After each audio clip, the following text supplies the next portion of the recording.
Cet ancien esclave, qui a ouvert son propre restaurant, va devenir le roi de son pays. Né esclave en 1767, Henri-Christophe grandit dans la colonie française de Saint-Domingue, dans les Caraïbes. Sa jeunesse est marquée par l'oppression et la lutte pour la liberté. Très jeune, il est vendu comme esclave, avant d'être envoyé au combat en Amérique du Nord, lors de la guerre d'indépendance américaine. À son retour dans la colonie, il est affranchi. Il se reconvertit en serveur de restaurant et épouse la fille d'un riche propriétaire. Par la suite, il ouvre son propre hôtel-restaurant et connaît un certain succès dans les affaires.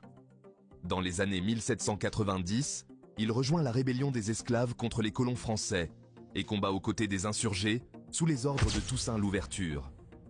En 1804, les rebelles sont victorieux et l'île devient indépendante sous le nom d'Haïti. Le général Dessalines dirige alors le pays, avant de se proclamer empereur. Au service de ce dernier, Christophe devient général et commandant de l'armée du Nord. En 1806, après l'assassinat de l'empereur, Haïti se divise en deux gouvernements, l'un au nord et l'autre au sud. Christophe prend le contrôle du nord, où il établit une dictature avant d'instaurer une monarchie absolue. Il se fait couronner roi sous le nom d'Henri Ier. Il bâtit alors la célèbre citadelle La Ferrière, une forteresse imprenable qui symbolise sa puissance et sa détermination à protéger son royaume.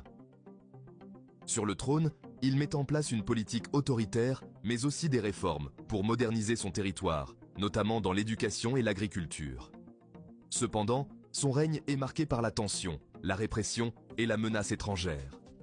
En 1820, le roi est frappé d'une crise d'apoplexie, qui le laisse partiellement paralysé, le contraignant ainsi à déléguer le pouvoir à ses ministres. Ne supportant plus sa condition, il se tire une balle en argent dans le cœur, lors d'une cérémonie religieuse, après 14 ans de règne. Son fils, Henri II, tente de maintenir son royaume face aux révoltes. Il sera pendu par les insurgés, 10 jours après la mort de son père.